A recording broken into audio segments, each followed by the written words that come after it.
The land was wide and endless. To the east stretched low hills, and to the west the earth flattened into a sea of dry grass.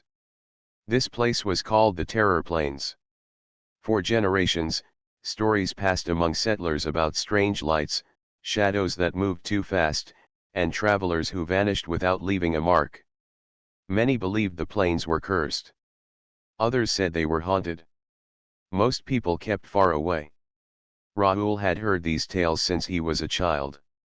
Now he stood at the edge of that same land with a group of settlers who wished to make a home there. They were not brave by choice. The colonies had grown crowded, and fertile ground was running thin. If they wanted space for farming and raising families, they needed to claim new land. That land happened to be the Terror Plains. The sun burned hot as Rahul walked forward. He carried a small pack on his back and a rifle across his shoulder. Behind him followed Myra, a young woman with sharp eyes, and Tomasz, a broad farmer who carried more tools than weapons. Several others came as well, though most were nervous and kept glancing around at the open field. "Are you sure we should stay here?" Tomasz asked. He wiped sweat from his brow and looked at Rahul. "We came for land," Rahul answered. "If we leave now, we will always fear what waits here. If we stay, we might find the truth." His words were steady, though his heart was uneasy. The settlers pitched their first camp near a rise in the ground. From there they could see the horizon in every direction. They built small fires and boiled water. Children played near the tents while the adults worked with quiet tension. The sound of hammers and saws tried to drown out the silence of the plains, but the air still felt heavy. That night, Rahul walked the edge of camp. The stars shone bright, and the grass swayed in the wind. For a while, everything seemed calm. Then he noticed something strange. On the far side of the plains, a light flickered. It was not fire, and it was not the glow of stars. It pulsed faintly, moving across the horizon. Rahul froze, watching. After a few moments, the light vanished. The next morning, he told the others. Some shrugged, saying it might be gas rising from the ground or a trick of the air. Myra did not agree. She said the stories about the plains often spoke of lights like that, appearing before people vanished. Her voice was calm, but her eyes carried warning. Days passed, and the settlers worked hard. They built wooden frames for houses, dug shallow wells, and marked plots for farming. At first, things seemed normal. Yet each night, lights returned in the distance. Sometimes they were bright and close, other times faint and far away. The settlers grew restless. Mothers pulled their children close. Men kept rifles loaded. One evening, 3 scouts were sent to follow the lights and see what caused them. They left at dusk, moving quietly across the grass. Rahul waited for their return. Hours passed, then the whole night, but none came back. At sunrise, he led a search party. The settlers found no tracks, no signs of struggle, not even a drop of blood. The scouts were simply gone. Fear spread through camp. Some said the plains were cursed and begged to return home. Others said the land was too valuable to give up. Rahul gathered everyone and spoke. The Terror Plains are not empty. Something is watching us. We must be careful, but we cannot turn back now. If we leave, we gain nothing. If we stay, we can find out who or what claims this land. His words calmed some, but not all. Myra supported him, saying that fear only grew stronger when people ran. Still, whispers filled the camp. The next night, the settlers heard sounds. Low growls carried on the wind. Footsteps echoed in the dark. Rahul ordered extra guards to patrol the edge of camp. Torches were lit and fires kept burning bright. Yet the feeling of being hunted did not leave. At dawn, one of the guards failed to report. Rahul ran to his post and found only a broken rifle in the dirt. The guard was gone. The settlers gathered in silence, faces pale. They knew the stories were real. The terror plains were not cursed by nature. They were a hunting ground. Something lived there, and it was taking them one by one. Rahul stood firm, but inside he felt the weight of dread. He looked across the empty fields, the tall grass bending in the wind, and knew that the true enemy had not yet shown itself. The plains waited. And the hunt had just begun. The settlers of the Terror Plains no longer doubted the stories. Their missing friends and the broken rifle told them the truth. Something powerful lived in the grasslands, and it hunted them. Fear settled over the camp like a heavy cloud. Rahul stood before the settlers as the morning sun rose. His face was stern, and his hands rested on the rifle slung across his chest. He looked at the men and women gathered, their eyes tired and anxious. "We cannot run," he said. "If we turn back now, the hunters will follow us to other colonies. We must stand here and fight. We must prove that humans are not prey." His voice carried strength, but he knew his people were scared. Some clutched their tools like weapons, others held their children close. Myra stepped forward and stood at Raul's side. "He is right," she said. "Fear will not protect us. Walls and fire will. We can make traps. We can make this land ours." Tomash, the broad farmer, nodded and lifted a heavy hammer. "Then we build higher walls and stronger gates. Let them try to take us." The settlers began to work. They cut wood from nearby trees and raised the walls taller. Sharp stakes were planted around the camp. Watchtowers of rough logs were built so guards could see further across the plains. For the first time, the camp looked less like a group of tents and more like a small fort. Yet the danger came sooner than they expected. On the third night after the guard vanished, the hunters revealed themselves. It began with a low growl that spread across the grass. The sound rolled like thunder. Men rushed to the walls, gripping rifles.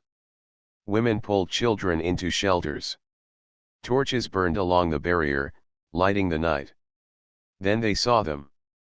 Figures moved among the tall grass, taller than any human and armored in dark plates that gleamed under the firelight. Their eyes glowed faintly, reflecting the flames.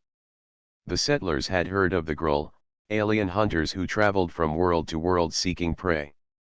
Now they understood who ruled the Terror Plains. A deep horn sounded, and the Gruul charged. Rahul raised his rifle and fired. The bullet struck one of the hunters but bounced off the thick armor. Others fired too, but the shots only slowed the creatures. They climbed the stakes, slammed against the wooden walls, and struck with weapons shaped like curved blades. A shout rose from the settlers as the first wall gave way. The Gruul burst through, pulling down two men with terrifying strength. Their screams filled the camp. Women hurled burning oil, but it slid off the armor. The rifles cracked again, and one Gruul stumbled when a shot hit the joint in his shoulder. He roared and swung his blade, cutting the post of a watchtower in half. Rahul leaped forward, dragging a wounded man out of the path of the hunter.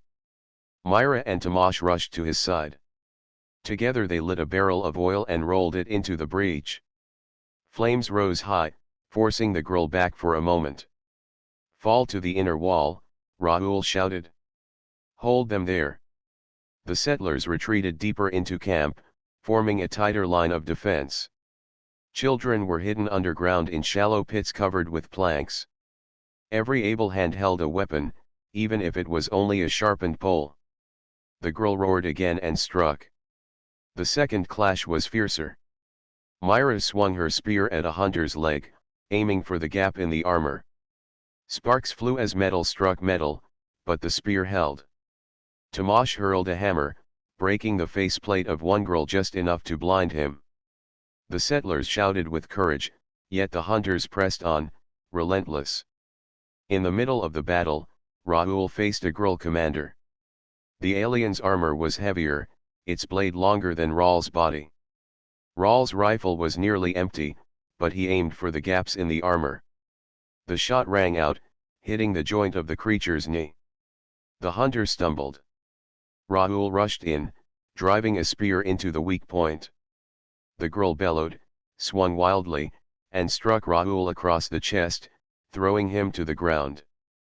Myra screamed his name, but Rahul rose again, coughing blood yet still standing. He planted the spear deeper into the alien's body until it collapsed with a thundering crash. For the first time, the settlers saw a hunter fall. A cheer rose from their throats, filling the night with hope. But the victory was short. The girl pulled back, dragging away two captured settlers. Their retreat was as swift as their attack, and in moments, they vanished into the grass, leaving smoke, blood, and silence. The camp was broken, though still standing. Several men were dead, and others were gone, taken as trophies by the hunters. The settlers gathered in shock, staring at the flames licking the sky. Rahul leaned against the wall, his chest bleeding but his eyes burning with fire. "They are not gods," he said. "They can bleed. They can fall. We will make them fear us." The settlers looked at the dead girl lying in the dirt, its armor cracked by human hands. Fear was still in their hearts, but beside it grew something new. Determination. The terror planes had drawn first blood. But the settlers had given blood in return.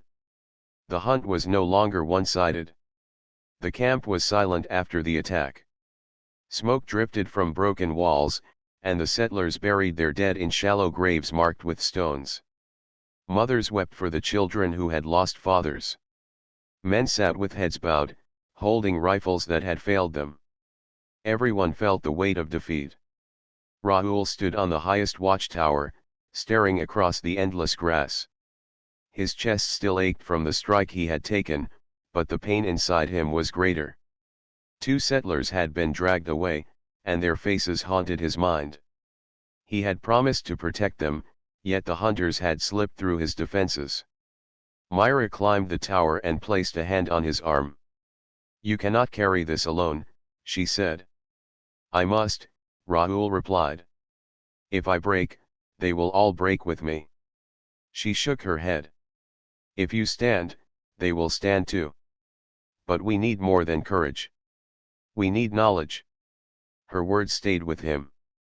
That night, Myra went out alone, moving quietly across the plains with only a torch and a knife. She searched near the place where the girl had broken through. Hours later she returned, carrying something heavy wrapped in cloth. The settlers gathered as she unrolled it. Inside was the body of a fallen girl, half buried in the grass. Its armor was cracked where Rahul's spear had pierced it. The sight filled the settlers with both fear and curiosity. Never before had they been so close to one of their hunters. Rahul knelt beside the corpse and began studying the armor. The black plates were thick and smooth, but at the joints he found weaker points. The helmet was strong, but the eyes were only protected by thin layers. The chest could not be pierced by bullets, yet the gaps at the sides might be different. Tomasz hammered at a piece of the broken armor until it bent. "This is strong, but not unbreakable," he said. "If we strike the right place, it will fall." Rahul's eyes lit with new hope. "Then we must change the way we fight. Rifles cannot pierce their shields, but traps can crush them. Fire can blind them. Nets can hold them. We will make the plains itself our weapon." The settlers listened with fresh determination. They began to work. By day, they rebuilt the walls, stronger than before. By night, they dug pits across the plains, lining them with sharpened stakes. Farmers turned plows into giant hooks, and hunters wove nets from steel wire taken from broken machines. Women filled jars with oil, ready to set fire to the ground. Myra led a group to gather stones and shape them into sling weapons. Tomasz taught others how to craft spears with metal tips. Even children carried buckets of water and wood, helping in small ways. The camp was no longer just a place of fear. It was becoming a fortress. One evening, Rahul called everyone to the fire. The flames cast long shadows, and the settlers sat in a circle, listening. "We cannot fight them with strength," Rahul said. "They are stronger than us. But we have something they do not. We have patience, and we have unity. They hunt for pride. We fight for survival. That is why we will win." His words spread through the crowd like light in darkness. Faces that once showed despair now showed courage. The next time the hunters came, the settlers were ready. It began with the same growl rolling across the plains. The girl emerged from the tall grass, their armor shining under the moon. They expected easy prey once again. But this time, the settlers waited in silence. When the hunters charged, the ground betrayed them. One girl stepped onto a patch of earth that gave way, falling into a deep pit lined with spears. He roared in pain as the settlers cheered. Another hunter rushed forward only to be caught in a steel net pulled tight by men hiding behind walls. He struggled, but the wires cut into his armor. Women hurled burning jars of oil, covering the trapped hunter in flames until he fell. Rahul fired his rifle at a third hunter, not aiming at the chest but at the gap under the arm. The bullet struck true, and the giant staggered, clutching his side. Myra leaped forward, driving her spear into the wound, finishing the fight. The settlers shouted with triumph. For the first time, they were not only surviving. They were winning. The girl pulled back, confused by the traps and the sudden change in their prey. Their deep voices carried anger, but they did not stay long. They vanished into the grass, leaving behind the bodies of their fallen. The settlers gathered around Rahul, their faces lit by fire. The ground was littered with broken armor, proof that the hunters could be beaten. Tomash laughed loudly, the sound echoing across the plains. Myra raised her spear high. Children ran from the shelters, cheering with joy. Rahul looked at his people and felt pride swell in his chest. "This is only the beginning," he said. "They will come again, and they will come stronger. But we are ready. We will make them fear the name of humankind." The settlers roared in agreement. The terror plains were still dangerous, but the humans no longer stood as prey. They had turned the land itself into a weapon, and they had tasted victory. The hunters would return, but the settlers were no longer afraid. They had found their turning point, and from this moment, the fight for the terror plains had truly begun. The sun sank low, painting the sky in shades of orange and red. The settlers of the terror plains stood ready, weapons in hand and eyes fixed on the horizon. Word had spread through the camp that the hunters would return soon. The girl never accepted defeat, and after their last loss, they would come back with fury. Rahul walked along the walls, checking every post. The watchtowers were rebuilt stronger, the traps were set deeper, and the settlers were armed with spears, slings, and rifles. He stopped beside Myra, who stood guard at the eastern edge. Her spear glinted in the fading light. "They will come at dusk," Rahul said.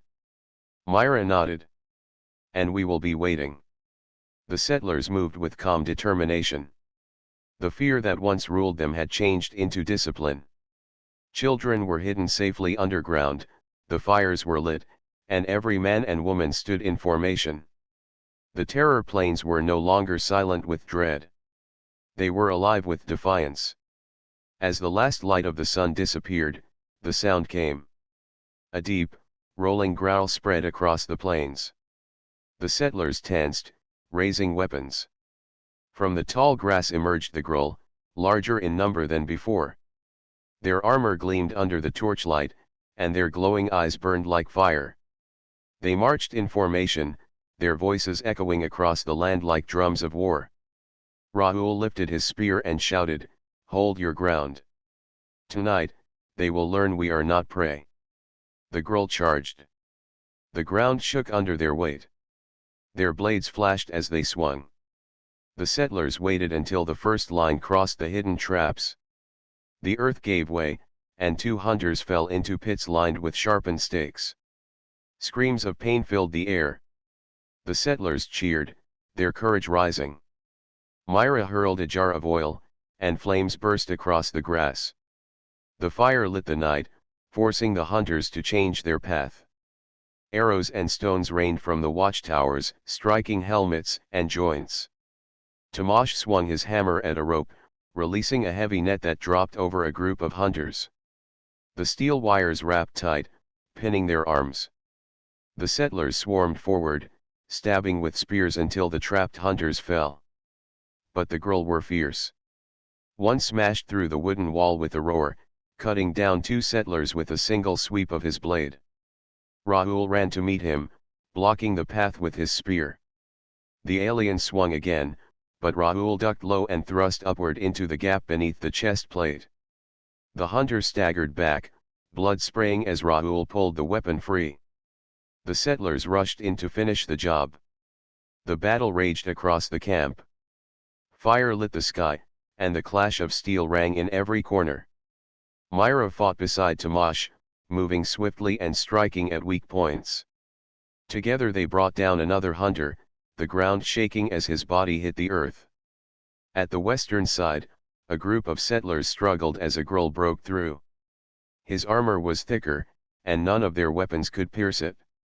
He tore through fences, his blade cutting the air with deadly force. Raoul saw the danger and ran, rallying men to his side. They led the armored hunter into a trap, guiding him toward a pit covered with branches. At the last moment, Raoul shouted, and the settlers scattered. The Gruul charged straight into the trap, crashing down into the pit. A cheer rose, and the settlers rained fire and spears upon him until he no longer moved. The hunters began to falter. They had expected another easy victory, but instead they faced a people who fought with unity and cunning. Every step forward was met with fire, steel, or hidden traps. The settlers shouted with pride, their voices filling the night. But the Gruul were not ready to leave. A horn sounded, and from the grass came their commander, towering above the others. His armor was dark red, his blade longer than any human. He marched into the camp with heavy steps, and the other hunters rallied around him. The settlers paused, fear gripping their hearts. Raoul stepped forward, spear in hand. "We do not run," he shouted. "Stand with me." Myra and Tomasz joined him, and the settlers formed a line. The commander roared and swung his massive blade. Raoul blocked with his spear, sparks flying as metal struck metal. Myra darted forward, stabbing at the side of the giant, but the armor turned her strike. Tomasz hurled a hammer, cracking part of the helmet, yet the commander fought on, stronger than any they had faced. The settlers pressed together, shouting, striking, and refusing to break. Raoul fought with all his strength, his arms burning as he clashed again and again with the commander. Finally, he saw an opening. As the blade came down, Raoul rolled aside and thrust his spear into the gap beneath the arm. The commander bellowed in rage, swinging wildly. Myra struck again, this time piercing the side. Tomasz delivered the final blow with his hammer, smashing the broken helmet. The commander fell, crashing into the dirt. The ground trembled with the impact. Silence spread across the plains. The remaining Gruul saw their leader fall and pulled back, retreating into the darkness. The settlers stood in the glow of fire, their bodies bruised but their spirits unbroken. They had survived the fiercest clash yet. For the first time, they had not only defended their camp but pushed back the hunters with strength and unity.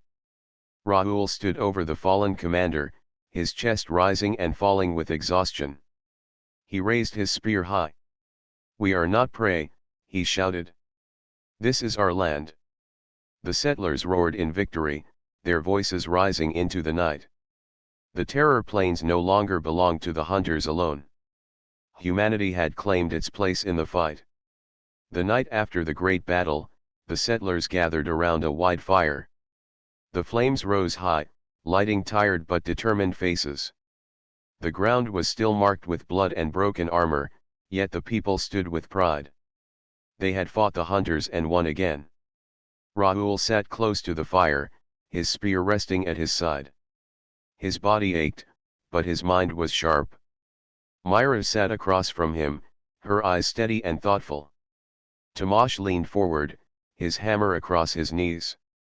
The rest of the settlers filled the circle, waiting for Raoul to speak.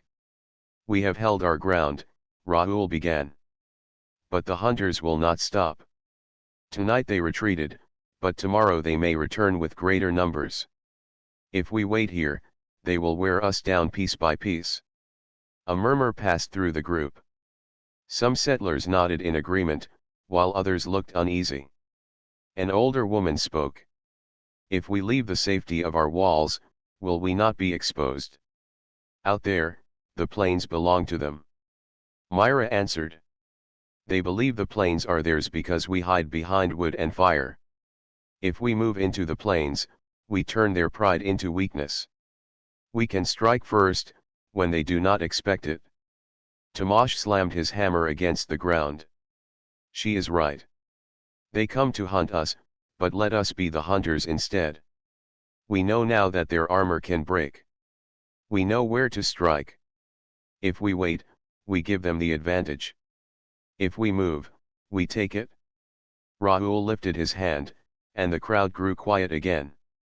"We will not run into the dark without thought. We must plan. We must know the land as well as they do. Only then can we face them in their own field." The settlers listened as Raoul explained his idea. They would no longer stay trapped behind walls.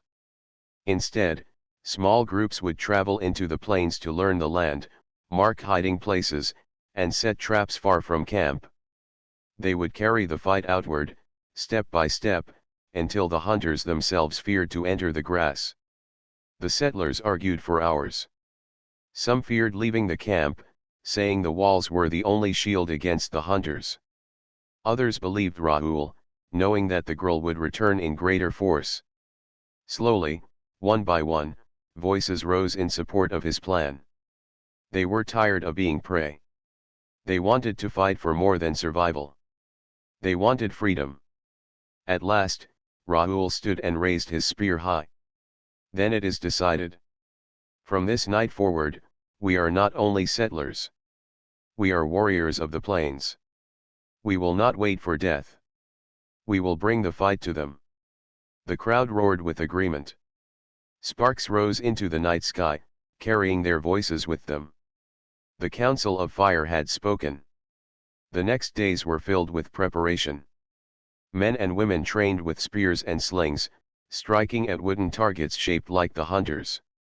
Children carried water and sharpened stones. Myra led groups into the plains, mapping rivers, hills, and rocky outcrops that could serve as hiding places. Tomasz worked with others to build heavier traps, including weighted logs that could crush even the strongest hunter. The settlers learned to move in silence across the grass. They studied the wind, the light of the moon, and the sound of every step. No longer were they only farmers and builders. They were becoming hunters themselves. One evening, Myra returned from a scouting mission with news. She had found signs of the girl's own camp, deep in the plains. Broken armor pieces, strange fires, and markings on the ground told her that the hunters gathered in one place before their hunts. The settlers were shocked. For years they believed the girl came and went like shadows, but now they knew their enemy had a heart. Raoul called another meeting around the fire. "We have seen their strength," he said. "We know their weakness. And now we know they are not endless.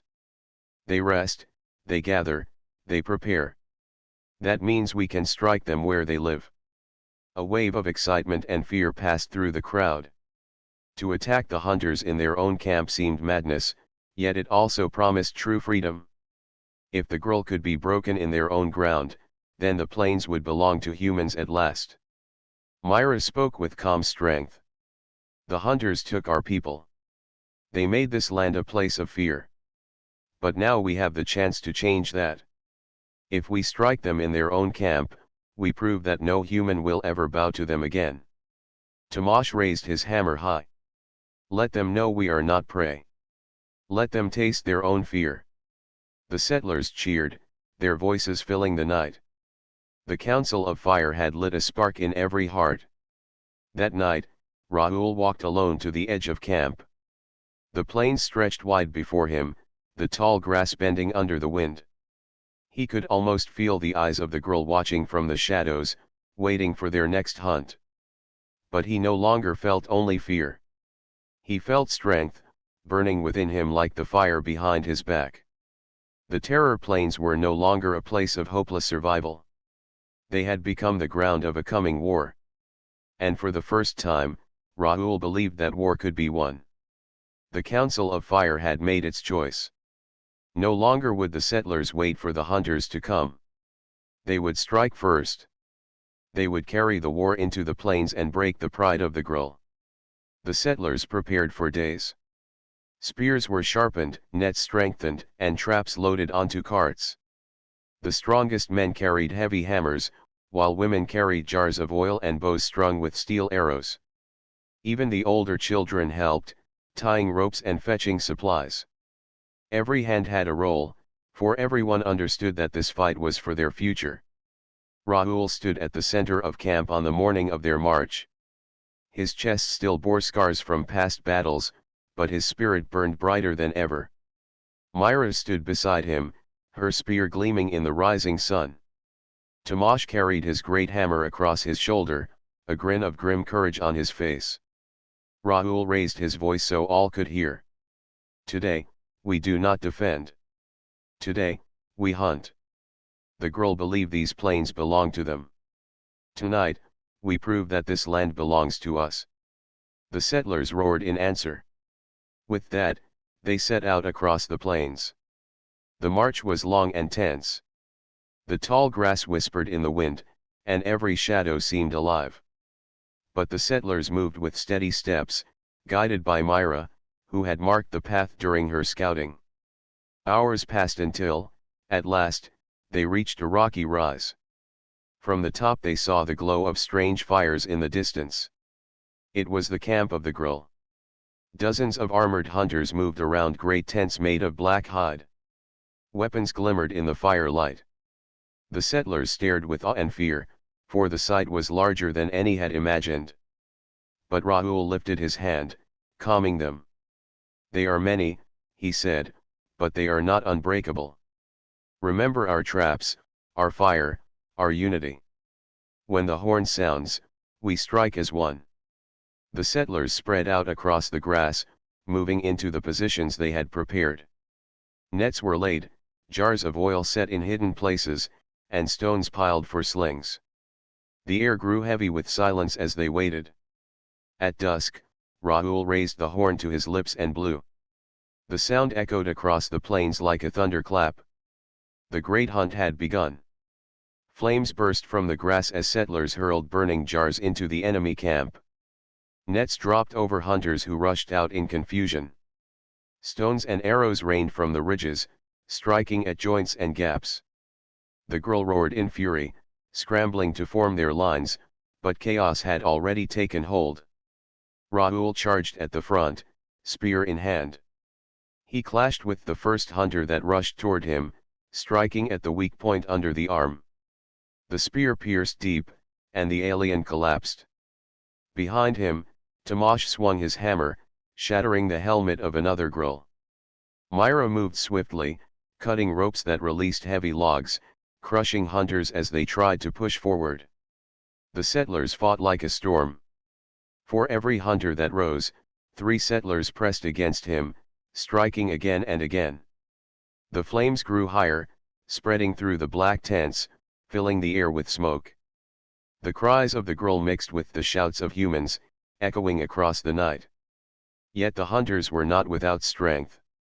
Their commander appeared, taller than the rest, clad in heavy armor marked with scars of past hunts. His blade gleamed as he cut through nets and pushed aside spears. He roared orders to his warriors, rallying them to fight back. The battle became fierce.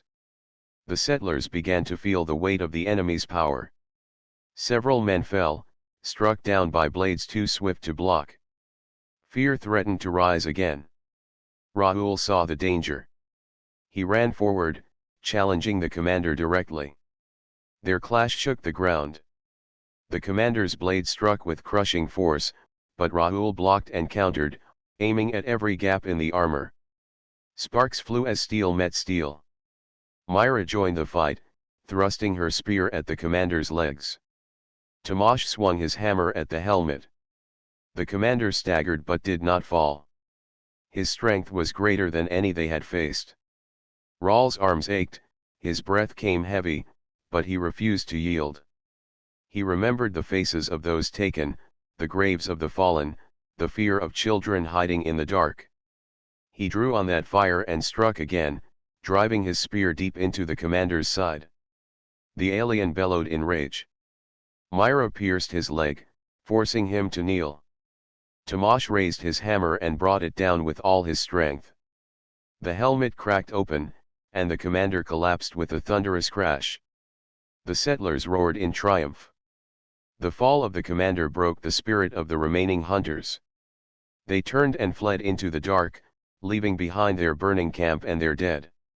The settlers stood among the flames, their chests heaving, their bodies marked with wounds, but their hearts unbroken. They had not only defended themselves. They had marched into the heart of the enemy and won. Rahul looked across the burning field and raised his spear. "This night belongs to us," he shouted. "The terror plains are ours." The settlers answered with a cry that shook the heavens. They were no longer only survivors. They were conquerors. The great hunt had ended, and for the first time, it was not the girl who claimed victory. It was humanity. The plains were silent after the battle. Smoke rose from the burning tents of the girl, and the night sky glowed with orange fire. The settlers stood in the middle of the battlefield, tired and wounded, yet alive. Their hearts beat with pride, for they had done what once seemed impossible. They had broken the hunters. Rahul leaned on his spear, his body heavy with exhaustion. His arms were scratched, his chest bruised, but his eyes burned bright. Around him, Myra and Tomasz moved among the people, helping the wounded and carrying water. Children who had hidden during the fight now came running to hug their parents, their tears filled with joy instead of fear. "This is the beginning," Rahul said, his voice carrying over the field. "We stood against the girl, and we did not fall. Now they know we are not prey. We are hunters as well." The settlers raised their voices in answer. Their cheers rose into the sky, carrying across the plains. It was more than a shout of victory. It was a promise. But Rahul knew their struggle was not finished.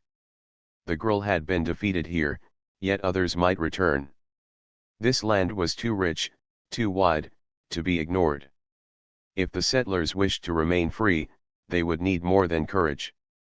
They would need to build, to guard, and to remember what unity could achieve. That night, the settlers rested in the ruins of the enemy camp. Fires were kept alive not for fear but for warmth and light. Food was shared, songs were sung, and the wounded were treated with care. Tomasz raised a jar of water and laughed loudly. To the terror plains. No longer a place of fear but a place of strength. Myra smiled as she cleaned her spear. The hunters thought this was their land. Now they will know it belongs to those who fight for it. Rahul listened to them, but his mind was already turning to the days ahead. At dawn, he called the council again. Men and women gathered, tired but ready. Rahul spoke firmly. "We cannot wait for the girl to return.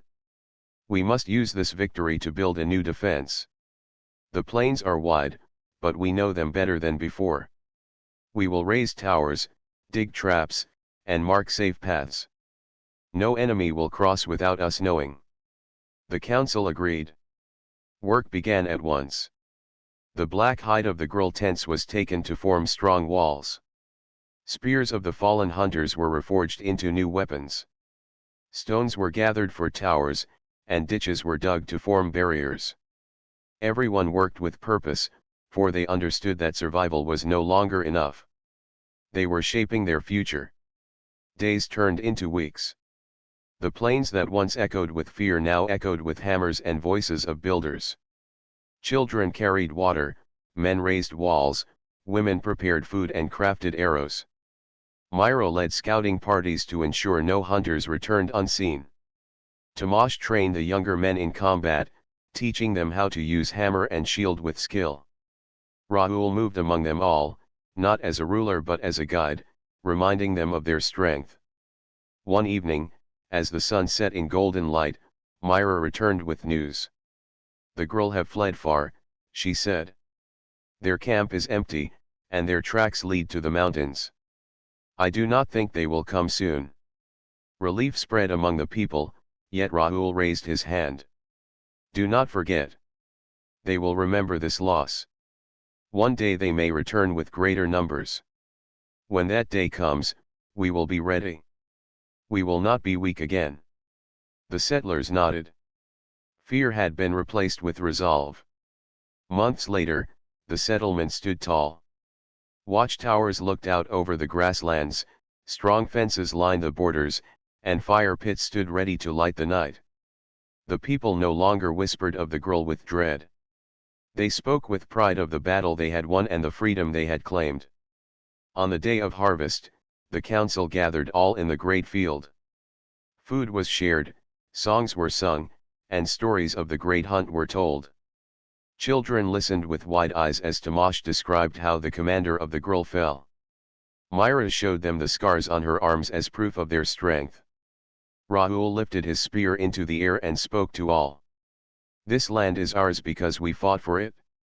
We are no longer prey. We are no longer hiding. We are the people of the plains, and no one will take this from us. Remember always that when we stand together, no enemy can break us." The crowd answered with a cry that shook the air. Their voices carried far across the plains, like thunder rolling over the earth. It was the sound of a people who had claimed their place in the world. The Terror Plains, once a place of fear, had become a home of strength. The settlers were no longer hunted. They had become the hunters, and their story would be told for generations. Humanity had risen, not with greater numbers or stronger weapons, but with unity, courage, and unbreakable will. Against the hunt, they had proven their worth. Against the darkness, they had lit their fire. The plains belonged to them now. And they would never be taken again.